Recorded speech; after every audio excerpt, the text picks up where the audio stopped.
Hi friends, welcome back to the party. It is me, your BrittReacts, and we are finally here. The time has come for me to react to the fat electrician. I don't know why I said electrician. The father of America's Navy, John Paul Jones. This is his most recent upload. Let's see what he has to say. Behind every big movement in history, there's a hero, and that hero seemingly gets all of the credit. But behind that hero are other men that were deemed too rough around the edges to get any of the fame. For every George Washington, there's a Daniel Morgan. For every Abraham Lincoln, there's a Cassius Clay. For every Omar Bradley, there's a terrible Terry Allen. And for the United States Navy, there's this man. Today we're talking about John Paul Jones, the father of the United States Navy. Ladies and gentlemen, it's pretty well understood that America won the Revolutionary War by utilizing guerrilla warfare tactics. What's less understood is that while American Revolutionary War heroes like Daniel Morgan, Andrew Pickens, and Francis Marion were conducting guerrilla warfare in the United States, John Paul Jones was utilizing guerrilla warfare tactics on the water and taking that fight all the way to the British, becoming the first man to attack Great Britain on their own turf in over 100 years. He was the first man to raise an American flag on the first ever U.S. Navy commissioned warship, the USS Alfred. He was there and he participated when the United States Marine Corps made its first amphibious landing in history. He was the first American to ever capture a British warship, and to the best of my knowledge, he was the last American Revolutionary War hero to be brought back home and laid to rest. And we're going to get to it right after a word from our sponsor. Delete me. Where did you get a Galil? IWI sent it to me. You look like you're going to go play the world's most aggressive game of Little House on the Prairie. Literally. I am. Wait, can I come with?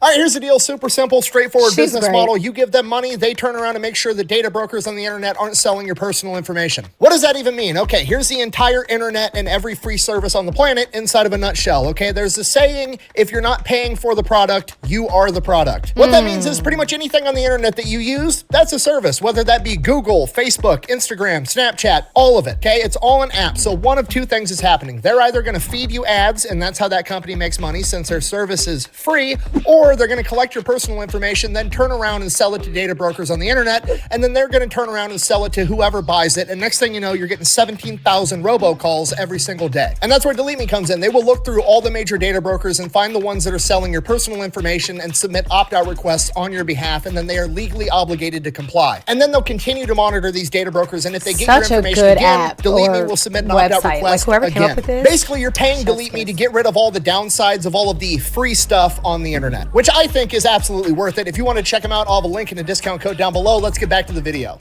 Does that also mean like all those like unwanted spam calls will stop? Because if so, sign me up. All right, you guys. So I have not watched something this recent of his. I think the most recent thing I've watched was maybe 6 months ago, maybe 3 months ago. This is the first time I've ever seen like this backdrop of him. He seems to be in a bigger space. Love that for him. Love his wife. You guys let me know. We're going to watch this thing all the way through. It's 44 minutes. So buckle up, baby. We're going to be here at least an hour and 15 minutes. I made sure to eat dinner. I've got my water. I have no more candy. I just ate my last Airhead, hence the blue mouth, right before I was filming something else, and I ate it while I was filming that. That tracks, right? But yeah, buckle up. Here we go. All right, John Paul Jones. I love when he does chapters. I love when he does. I feel like I'm listening to an Audible, honey. Yes. I think is absolutely worth it. If you want to check them out, I'll have a link and a discount code down below. Let's get back to the video. Our story begins in 1747 when a young John Paul is born. Note, it is just John Paul, not John Paul Jones, yet. Here I am thinking John Paul Gaultier. I'm a fashion girl. What do you want from me? Paul is born. Note, it is just John Paul, not John Paul Jones, yet. He was born in Kirkby in Scotland on the prestigious Abergland estate, where his father was the head gardener. And this is also where he grew up because they lived on the estate because his father was the head gardener, and this gave him a different childhood than many other people. It's this weird dichotomy that John Paul and his family are lower servant class people, but because they live on the estate, they're surrounded by the wealthy aristocrats all day, every day, 24/7. So John Paul is well educated from a young age. He can read, he can write, he's articulate, he knows how to walk, talk, act, dress the part of an aristocrat, but no matter what, at the end of the day, he's just the gardener's son. You want I should treat him like white folks? No. What's the name of that Peckerwood boy from town that works Django. for class? Oh, you mean Jerry? That's the boy's name, Jerry. You just treat him like you would Jerry.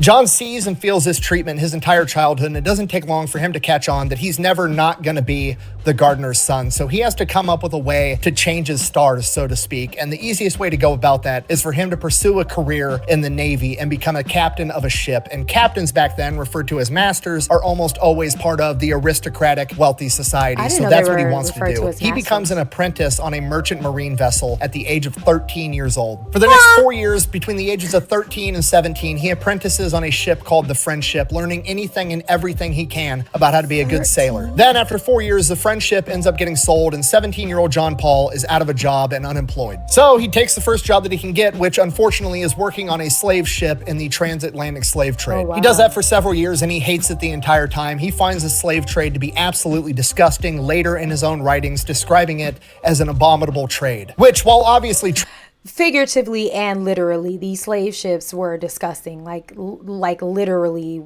speaking, just like the feces, the dead bodies, the odors, all of it. Like there was the slop that they were fed, like it just was disgusting. And for someone of non-slave, descent, I guess, not the right word, is it? No. To write how bad it was, you have to imagine how bad it was. Do you know what I mean? Also, like, can we, what reset button do we need to press to start sending 13-year-olds to work? Because I had my first job at 14. I certainly wasn't on a boat, but like, what reset button? Because these new kids, these new ones, man, listen. Disgusting, later in his own writings describing it as an abominable trade, which, while obviously true, it's also worth mentioning that these were pretty progressive views to have in the 1700s, especially for a simple gardener's son. Regardless, John Paul had those opinions, and for that reason, he quits. And when he quit at port in Jamaica. He was halfway through a two-way trip, and he just quit there. He couldn't do it anymore. So now he's basically stranded in Jamaica, so he hangs around the ports looking for a new job that isn't in the slave trade. He ends up meeting Samuel McAdams, the captain of the brig John, who offers him a ride back to Britain if he's willing to work on the trip, to which he immediately agrees. So they set sail, they start making their way back to Britain, and then along the way, Captain McAdams ends up getting yellow fever and dies, which is, horrible, but also, at the end of the day, as far as the crew's concerned, not that big of a deal. We have a first mate, there's a chain of command for a reason. The first mate takes over. A couple weeks later, the first mate gets yellow fever and he dies too. Now, that sucks also. Y'all know I gotta Google the symptoms of yellow fever, because though I've heard of it, I have no idea what it does, that you're just keeling over and dying. Hey Siri,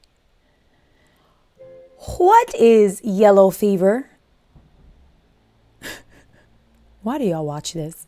This channel is ridiculous. Yellow fever is a viral disease of typical short duration. Yeah, short much. In most cases, symptoms include fever, chills, loss of appetite, nausea, muscle pains, particularly in the back, and headaches. Sounds like VidCove. See what I did there? But back then and on the waters, I can imagine how actually terminating that could be. So yeah. A couple weeks later, the first mate gets yellow fever and he dies too. Now, that sucks also. However, there's probably a third guy in the chain of command that's now going to take over.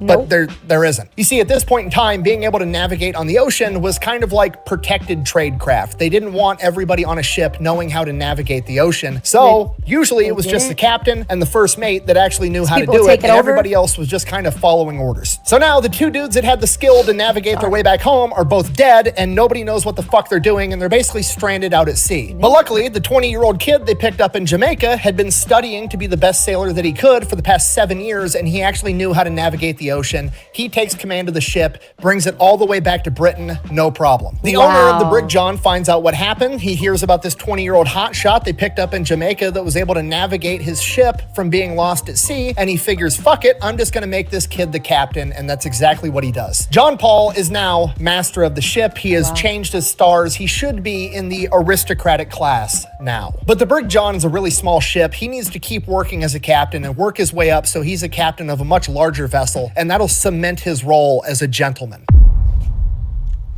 So that's what he does. For the next 3 years, he just continues being the captain of the Brig John, making voyages across the Atlantic and back. And it's kind of a struggle the entire time because a lot of the men under his command are older, more experienced sailors, and they don't think they should have to be taking orders from some 20 to 23-year-old kid that was the son of a gardener. Despite that difficulty, it never really becomes a huge issue until 1770 when one of his crew members by the name of Mungo Maxwell decided that he's from a wealthy Scottish family and there's no way in hell he's taking orders from the son of a gardener that's younger than him. He tries to get some of the crew to join with him to stir up a mutiny. They're going to throw John Paul overboard. He's going to take over the ship. John Paul finds out about this. He orders him to be flogged with 12 lashes from the cat o' nine tails, which seems extreme, but at this point in time, it was completely standard practice. Mungo Maxwell learned his lesson. He just sits down and shuts the fuck up for the rest of the trip. They make their way over to the West Indies. They port. He says, fuck you, I quit. He leaves. John Paul's like, okay, whatever. Drops off his cargo, picks up his other batch of cargo. He heads back to Britain. Upon making port back in Britain, John Paul is immediately placed in shackles and arrested and put on... What is the 1775 version of whatever? He said he's like, whatever. But in 1775, what term, what phrase, what verbiage would one use to say whatever? Someone let me know. Someone translate it for me.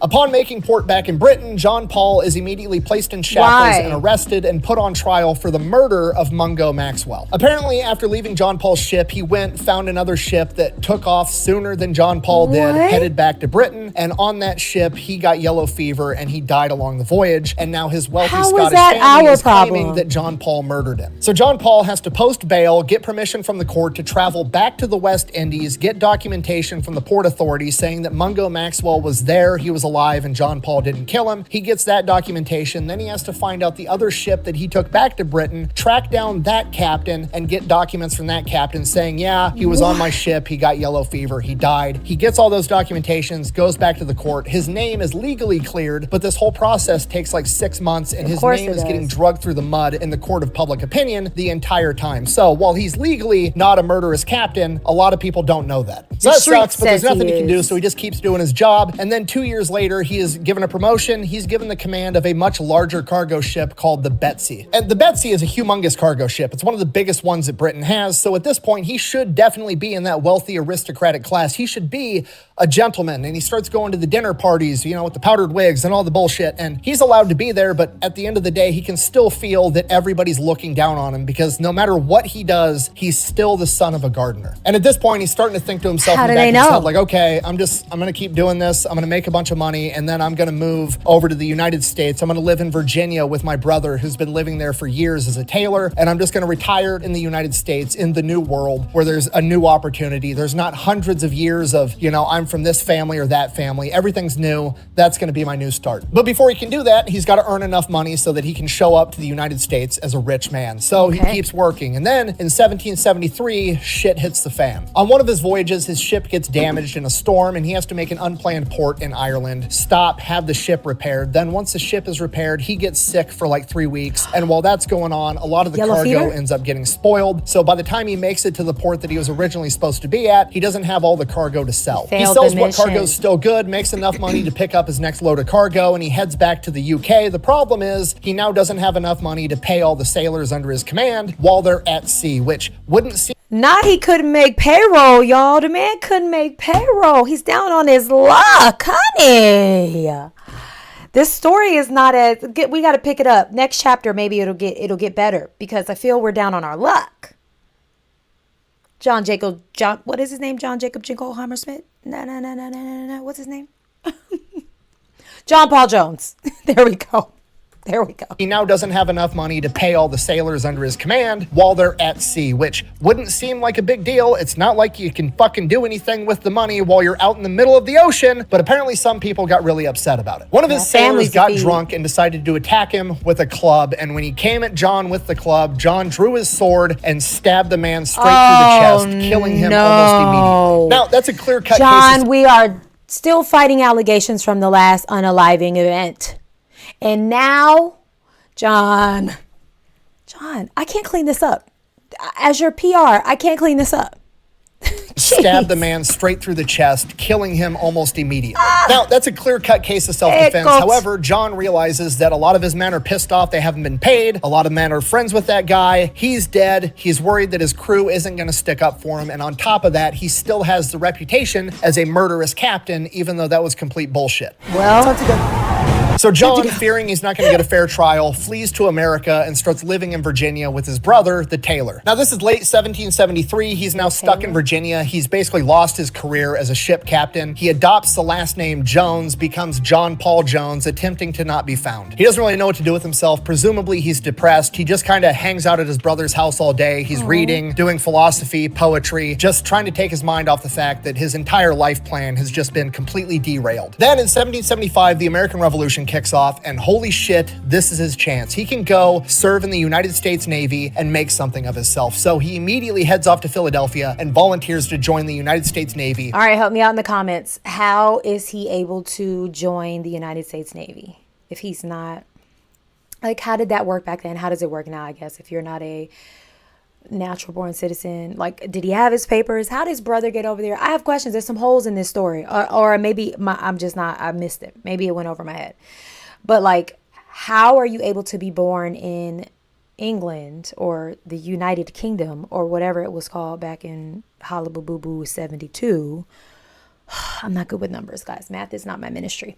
Like, how can you then just enroll into our Navy? This is a serious question. I'm not joking around.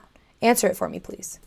Something of himself. So he immediately heads off to Philadelphia and volunteers to join the United States Navy, which at this point doesn't even exist yet. And at this point, not a lot of experienced men were going to volunteer to join the United States Navy because the Continental Congress was issuing letters of marque or marquee. A letter of marque was basically a permission slip from the Continental Congress, the government of the United States, to go out and be a pirate. If you were some random dude and you had a boat with guns on it and you wanted to take that boat and go rob the British, you were absolutely welcome to do so. Bring your loot back to America and you could keep it. Which meant that pretty much all the experienced sailors in America were given those two options. You could join the United States Navy, be treated like a peon and get a small amount of money for your service, or you could go be a state-sanctioned pirate and maybe win the lottery. Who knows? Most people are taking that second option, but not John Paul Jones. So John Paul Jones gets commissioned as a lieutenant right out of the gate, and he is serving under Captain Essex Hopkins, the man that's in charge of the entire United States Navy at this point, aboard the USS Alfred, the United States Navy's first ever commissioned warship. And while serving there, John Paul Jones is the first man to ever raise the Grand Union flag aboard the USS Alfred. If you don't know, the Grand Union flag is essentially, in my opinion, the first American flag. It still has the British flag in the upper left-hand corner where today we have 50 stars, but it has the stripes for the 13 colonies. And the message was clear. This was 1775. America hadn't declared its independence yet, but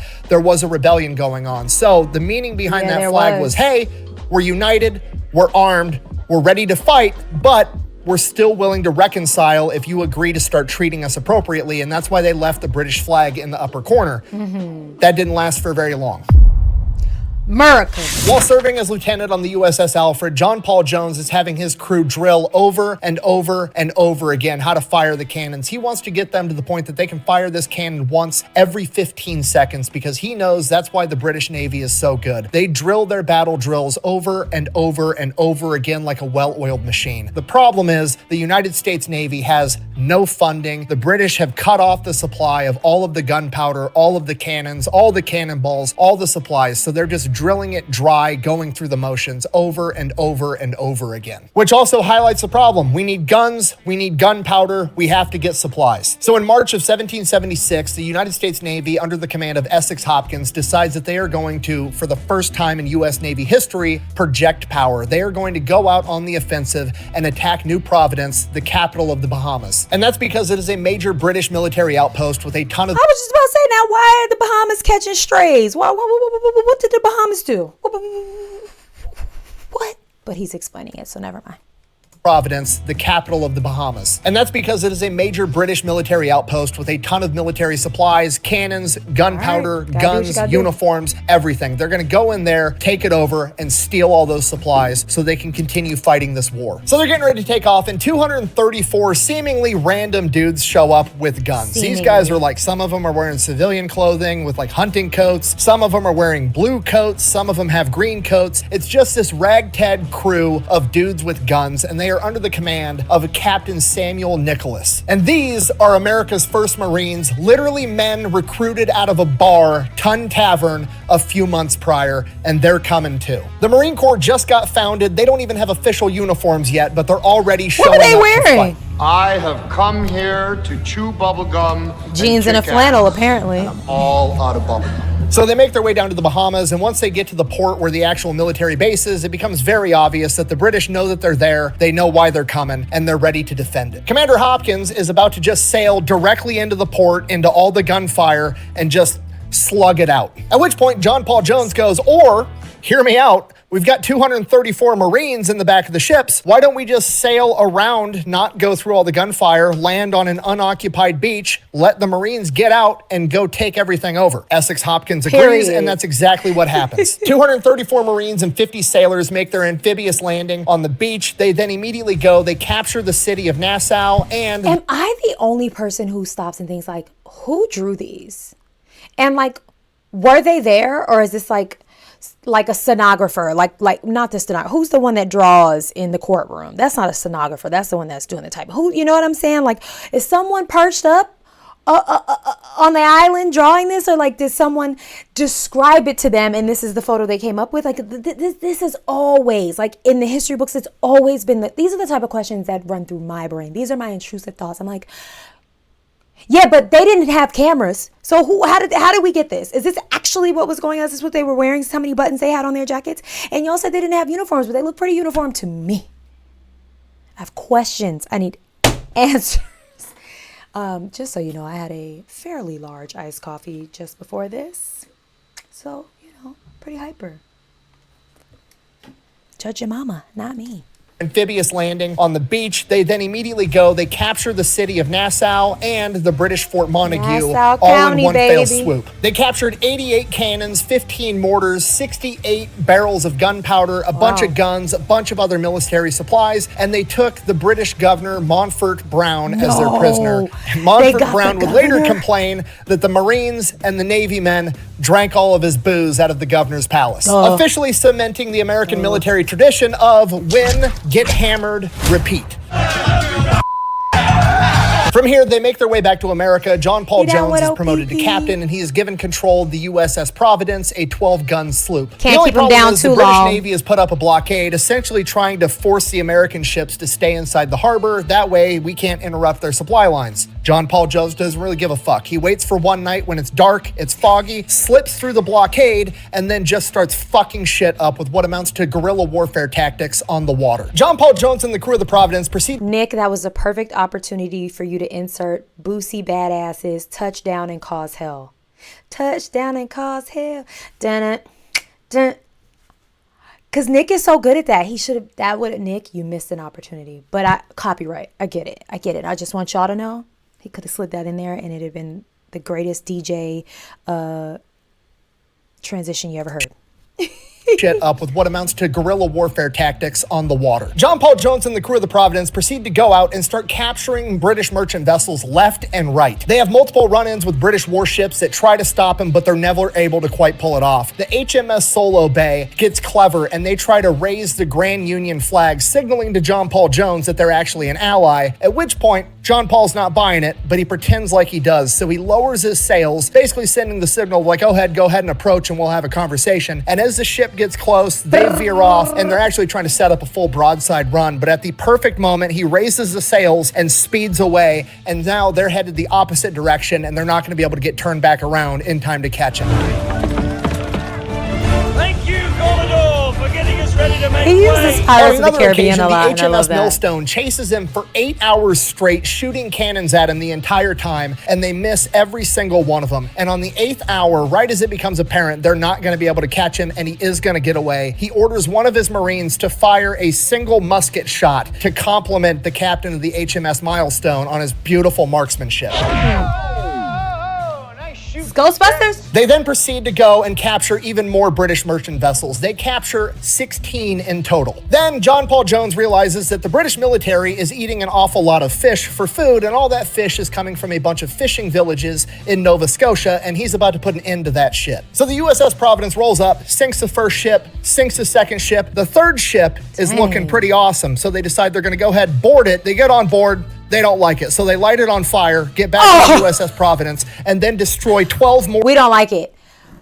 Burn it! They don't like it, so they light it on fire, get back on the USS Providence, and then destroy 12 more ships. Then they commandeer 5 of them and sail them back to America. Look at me, sure. I'm the captain now. At this point, Congress is like, holy that's a shit, good John one. Paul Jones is putting in fucking work. So they give him the USS Alfred. That's going to be his flagship. Now he's got his own little fleet because he's still going to maintain control of the USS Providence, and he's also picking up the USS Hampden. He immediately takes a small fleet back up to Nova Scotia, captures 5 more ships, burns another one down, raids the entire What's that, like coastline, and 13 burns ships down an altogether? entire warehouse full of whale oil. Okay, that's great for the war effort, but now Whale John Paul Jones has a oil? huge problem on his hands because the American Navy is having a big issue with recruiting because everybody's opting to go where all the money is, and that's in privateering pirates. under a letter of marque. So he was shorthanded when he left Aye, America, matey. and now that he just picked up 5 more ships, he's absolutely shorthanded. So he ends up recruiting people from Nova Scotia to operate some of these ships for him. That's fine. Next mission, he receives word he needs to go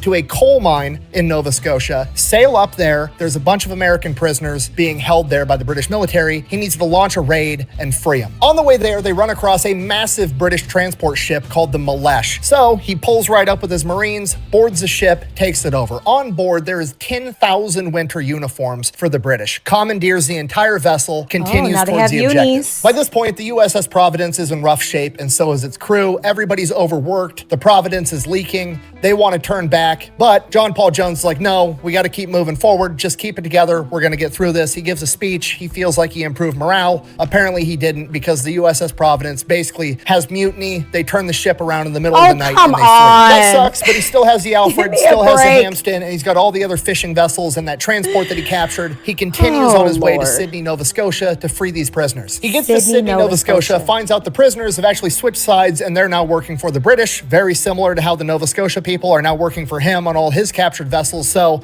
it's just part of the game. Touché. The problem now is that his little fleet has been caught up to and is being chased by the HMS Solo Bay and the HMS Wilford, 2 fairly large British warships, and he does not want to get in a gunfight with these guys. So that night, John Paul Jones has a genius plan. Okay, he's got all these captured ships and he has his 2 American naval vessels. So what he decides to do is he tells one of his captured ships, loads it up entirely with the Nova Scotians that are working for him, because he knows that they're not going to be held liable when they get captured, right? All they're going to have to do if the British capture them is be like, look, we were his prisoners, we had to follow orders or he was going to kill us, so they're going to get away scot-free. What he has them do is he has them hang a lantern up on their ship and sail a different direction while his other ships kill all light and continue sailing back towards Boston. The British warships take the bait, they chase down this fishing vessel all night, and by the time the sun is up and they realize what happened, John Paul Jones and his little fleet are long gone. So John Paul Jones makes it back to America, and technically the mission may be considered a failure because he didn't rescue the 300 prisoners, but there weren't actually 300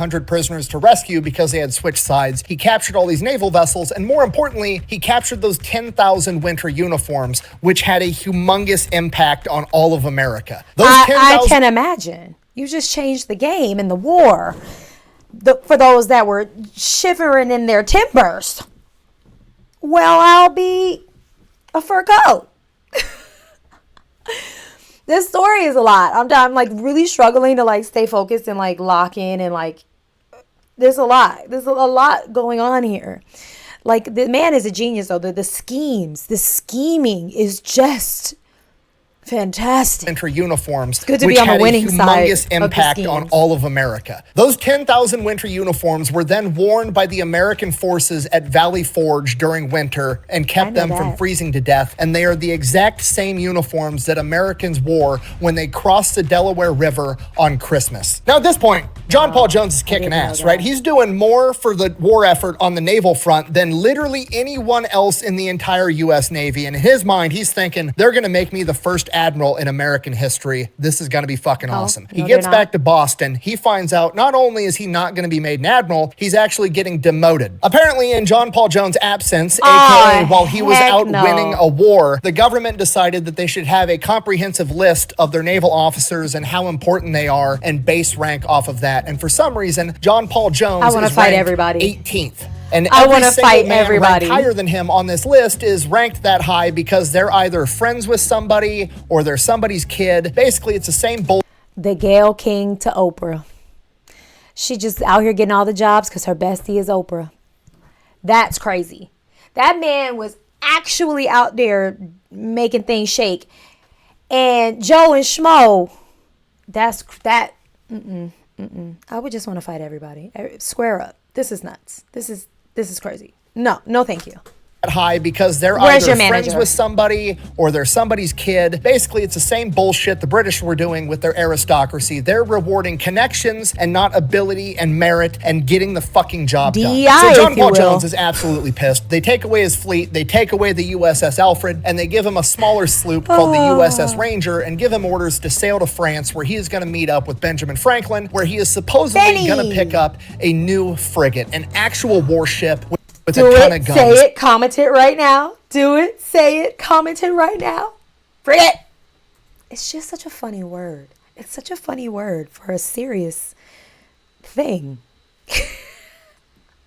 Call me immature. I don't care. I'm grown. I got 2 kids. I could be a little childish if I want. I deserve to be. But like, frigate. Hello. If you didn't just hashtag frigate in the comments, you don't know what's going on. You're not at the cool lunch table. All right? Be at the cool lunch table. Come hang out with us. We love you.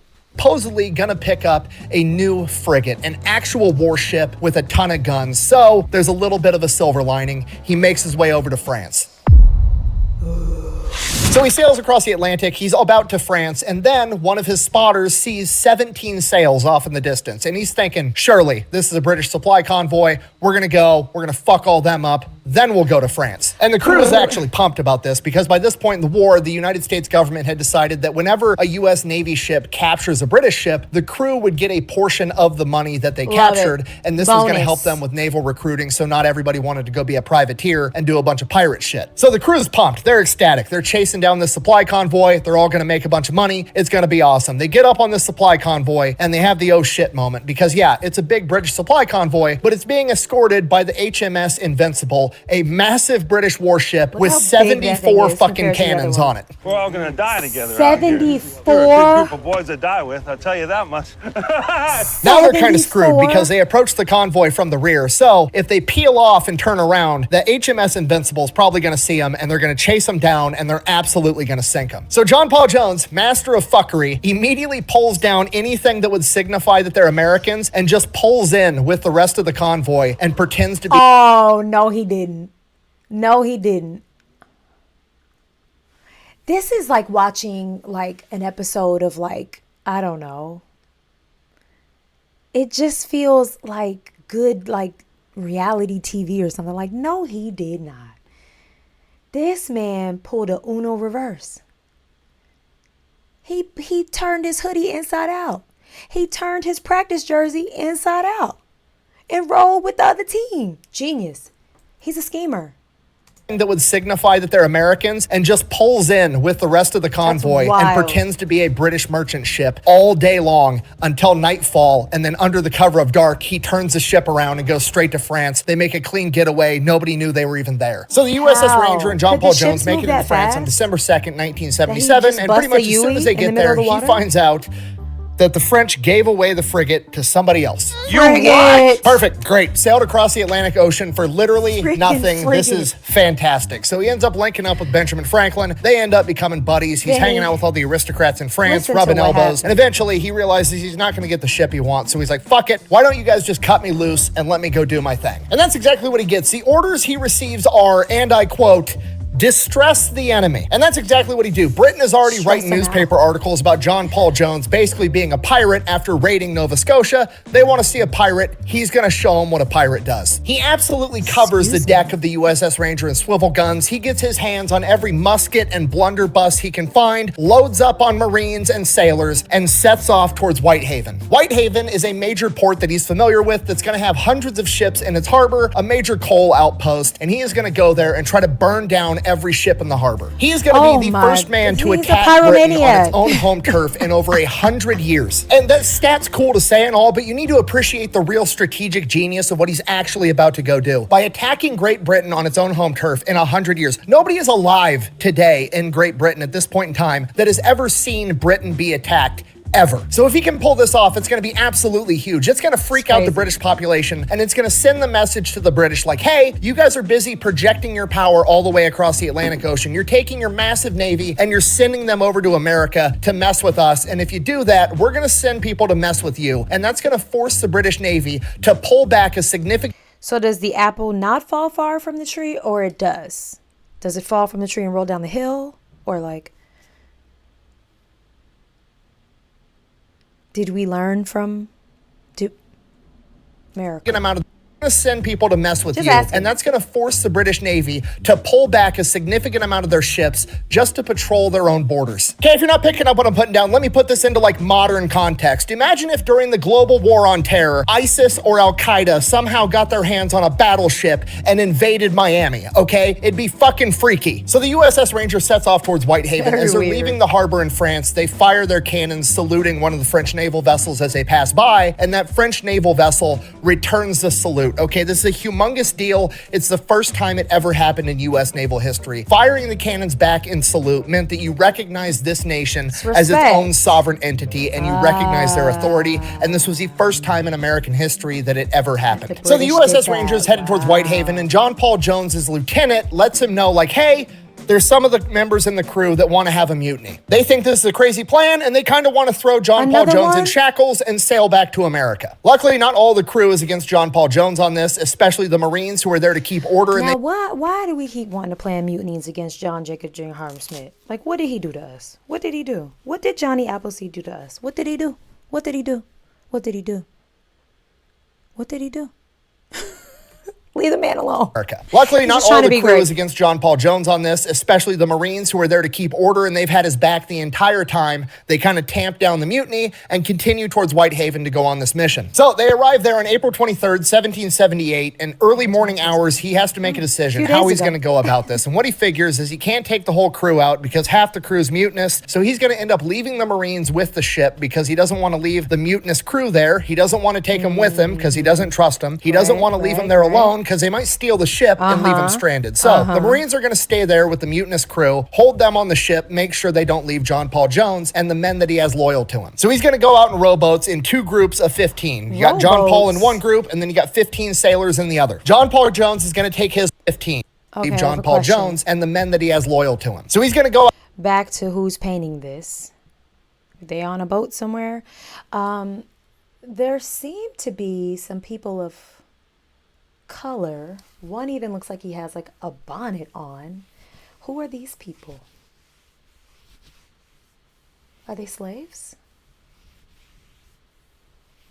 So interesting to think about, like, how are these paintings, like, is it just me? I'm so interested in this. Go out in rowboats in 2 groups of 15. You got John Paul in one group, and then you got 15 sailors in the other. John Paul Jones is going to take his men. They're going to scale the walls of the fort. They're going to sneak in, kill the guards if they have to, and then they're going to take nails, and they're going to hammer them into the ignition holes of the cannon, rendering the cannons absolutely useless so that they don't get shot at. And while that's going on, the other crew is going to go out to the harbor with lanterns and burn every ship to the ground. So John Paul Jones and his crew go. They scale the walls to the fort. The guards are asleep. He's trying to be quiet, doesn't kill them, doesn't fire a shot, trying to be stealthy. Goes in, renders all the cannons completely useless. So at this point, John Paul Jones is thinking, okay, good, that's taken care of. Now he's going to go out in the harbor and help the rest of his men burn 100 ships down. He looks out into the harbor. There is a distinct lack of shit on fire. So he goes out there. He's looking for his men. He's like, what the fuck is going on? And then he starts hearing alarms going off. The people in the town are waking up. They realize they're being invaded, and they're setting off alarms. He finally finds his other group of men, and half of them are drunk. And he's like, what the fuck is going on? It's raining. The lanterns couldn't light very well. They were trying to light ships on fire. They got one ship to actually start burning. It didn't even burn down all the way because everything's raining and wet, and they couldn't get a fire started. So apparently the other group of sailors said, fuck it, we're gonna go break into a bar and drink all their booze. And that is what alerted the people in the town, and they're now setting off the alarms. So John Paul Jones is like, fuck it, now we have to leave. So they go, they board the USS Ranger, and they take off. So they make their clean getaway. At this point, John Paul Jones is like, all right, not exactly what I have in mind, but we're doing pirate shit. What should we do next? We're in Whitehaven. That's really close to St. Mary's Isle. St. Mary's Isle is where the Earl of Selkirk lives. We're going to be able to make it there in a couple hours. So we're going to go there. We're going to kidnap the Earl of Selkirk, and then we're going to trade him for a bunch of American prisoners. And that's going to send a message that we're actually targeting British nobility now. So they get in, they break into the Earl's estate. He's not home, but Lady Selkirk is.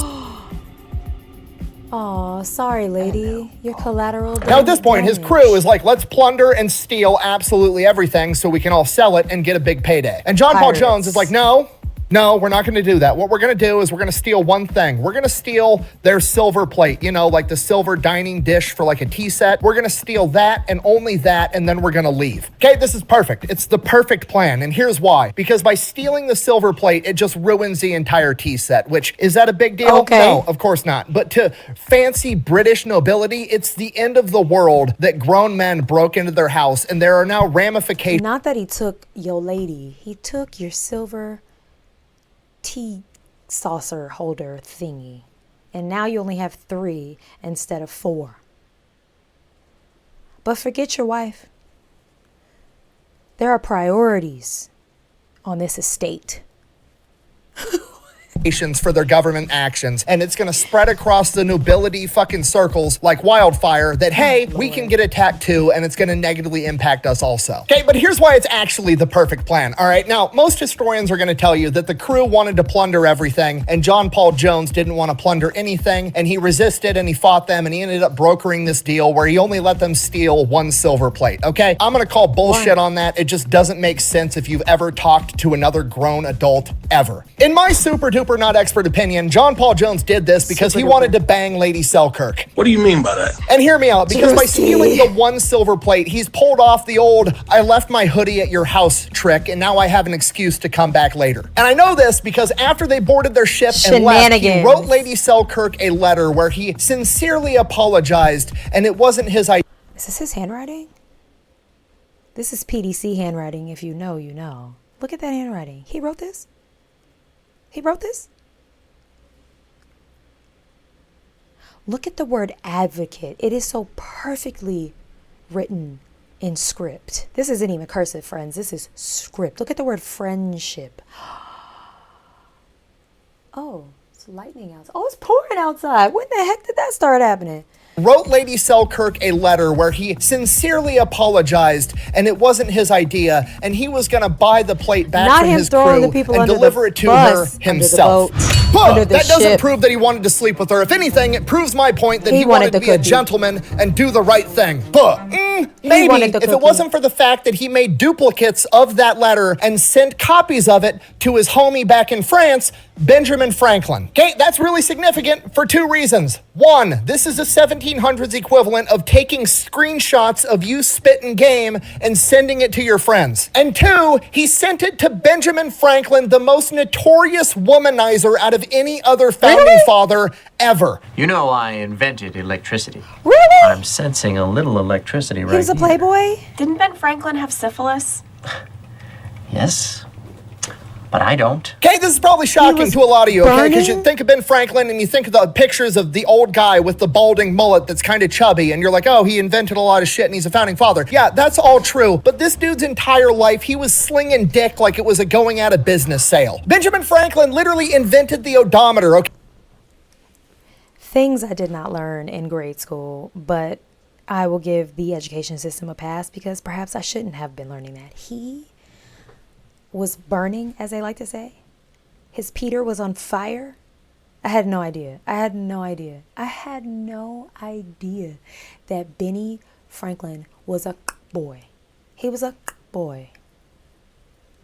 Guys, this is my favorite fun fact of this whole video. That's my takeaway. What did I learn? my favorite fact was that Benjamin Franklin was out here tossing around his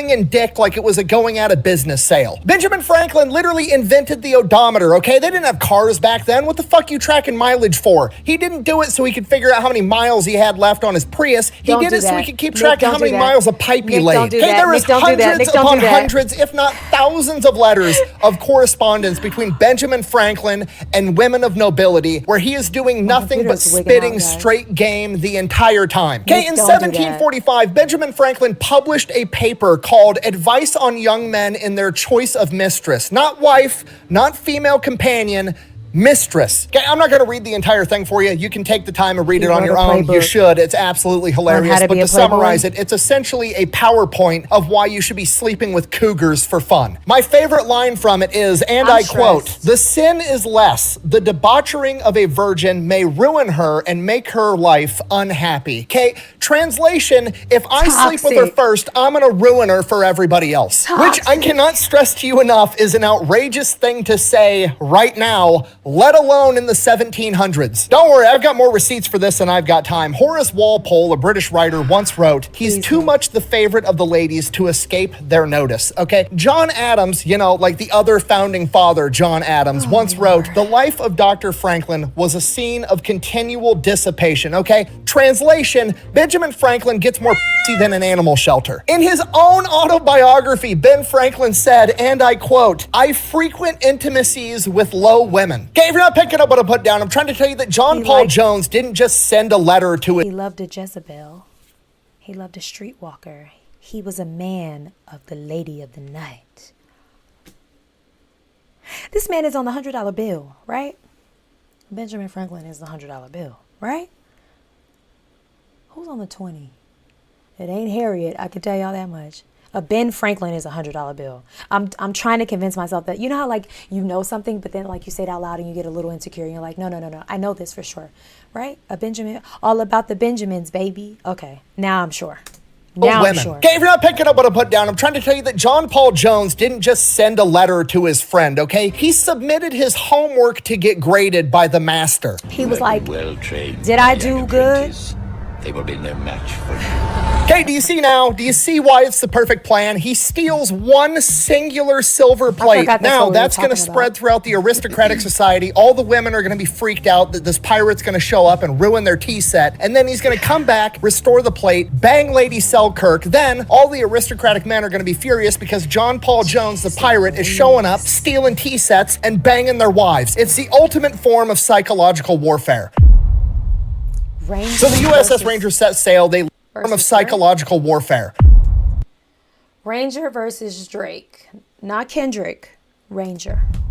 So the USS Ranger set sail, they leave the Selkirk estate, and at this point, it's literally only been a day. All of the events that we just covered, Whitehaven and the Selkirk estate, was just April 23rd. It is now April 24th, and John Paul Jones could probably head back to France and be a hero because he's just conducted a major psychological warfare operation. But you know what'd be even funnier? Since there's probably now a bunch of British military vessels in the area, it'd be pretty cool if he strategically transferred one to his possession. He's gonna go steal a British warship and be the first man to ever do it. So he starts making his way back towards Whitehaven, looking for British military vessels. He comes across some fishing ships, gets up close, talks with the people on the fishing ships, and is like, hey, have you seen any British warships around? They give him intel. They haven't seen any over towards Whitehaven, but right across the channel, about 70 miles away, there is a British warship over near Belfast. Perfect. John Paul Jones disguises the USS Ranger as a merchant vessel and then puts on a British uniform. He then proceeds to sail really close to the HMS Drake, pretending to be a British merchant vessel in distress, so the HMS Drake goes out to investigate. The HMS Drake sends over a boarding party to see what's wrong. He politely greets them, lets them get up on the deck, at which point he says, these ships aren't like an indication of where they come from. I have so many questions. How is he able to continuously like dupe these people? Like, and by people, I mean like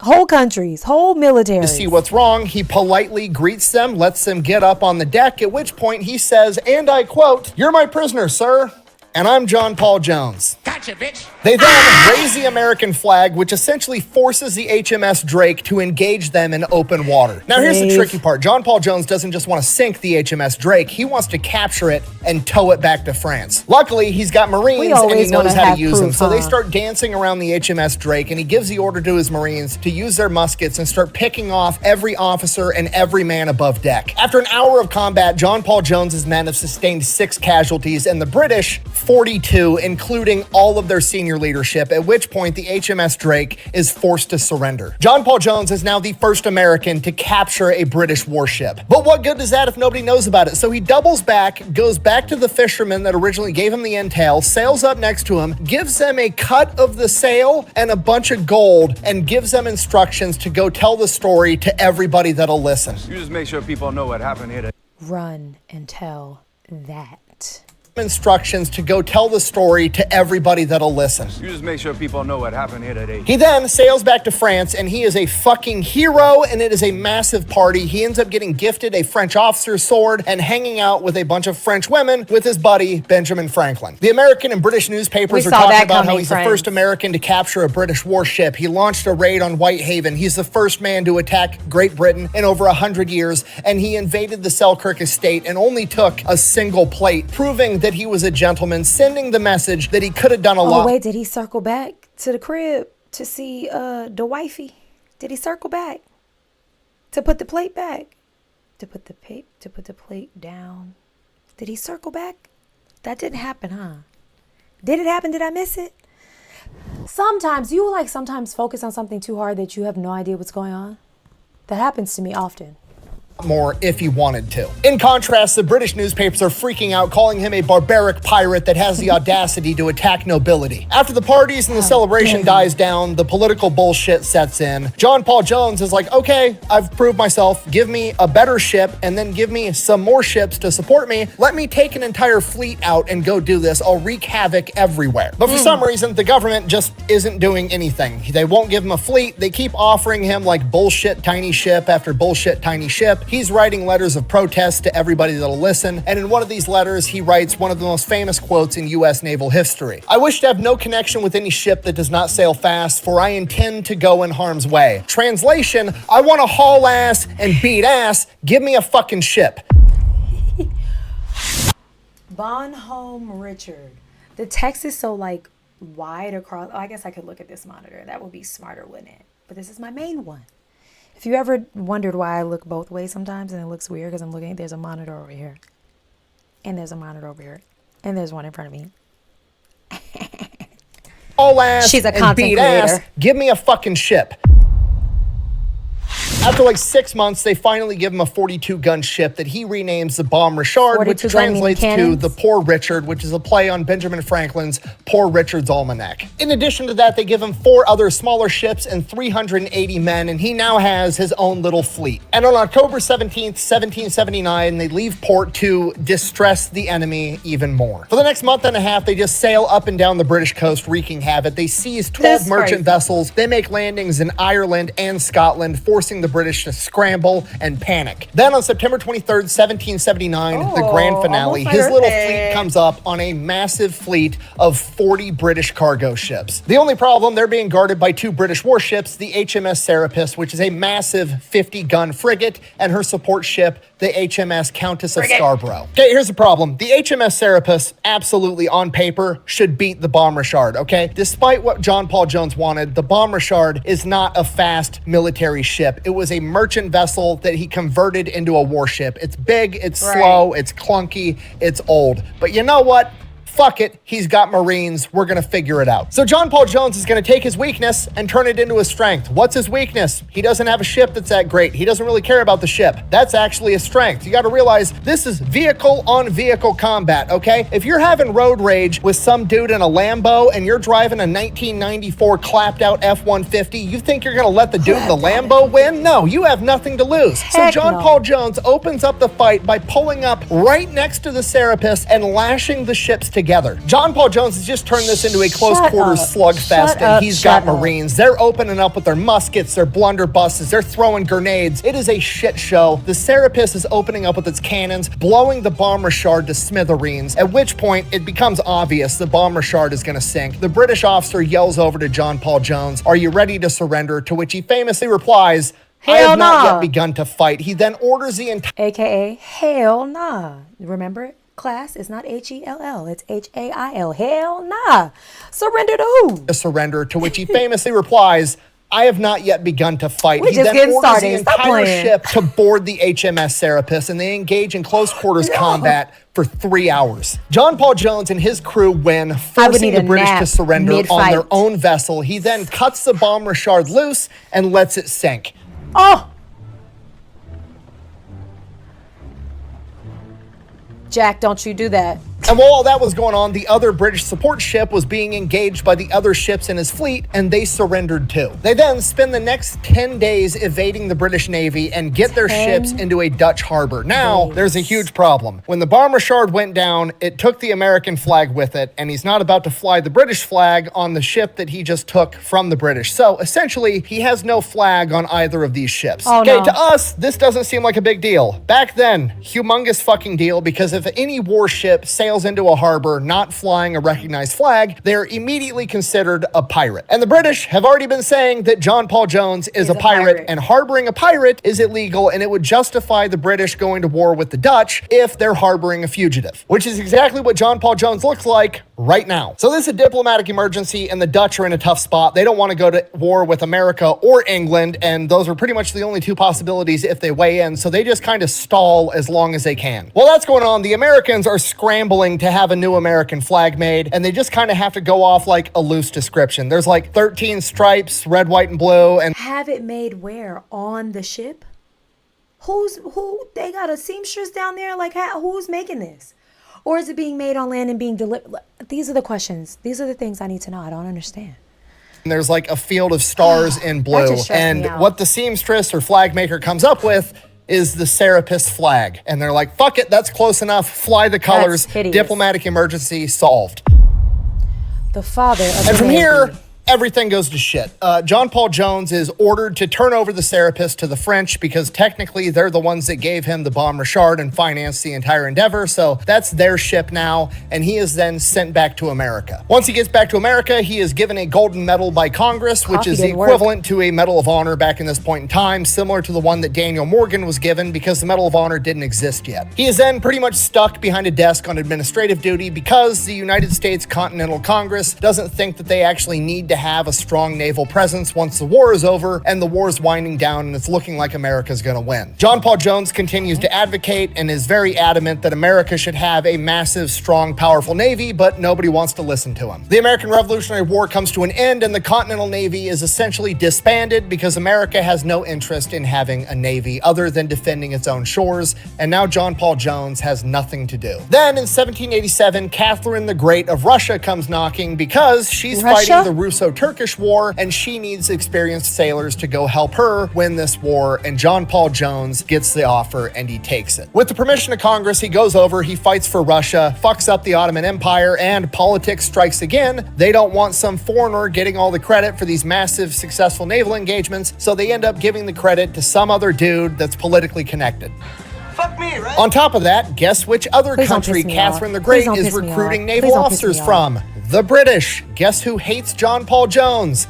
The British. Because of that, they then frame him and claim that he assaulted a 12-year-old girl, which did not happen. Almost every historian agrees on that. But the scandal was so big and so large that Catherine the Great determined that it just wasn't the political impact of taking Jones's side, so she cuts him loose. John Paul Jones then retires to Paris, France in 1790 because he knows the most people there and he had the most fun there with Benjamin Franklin. He's writing back to the United States, offering his services, offering to help them found a United States Navy and build up the Navy that America should have, and nobody wants to listen. And then 2 years later in 1792, John Paul Jones would pass away from kidney disease and is buried in what amounts to an unmarked grave in obscurity in France, where he remained for over a century.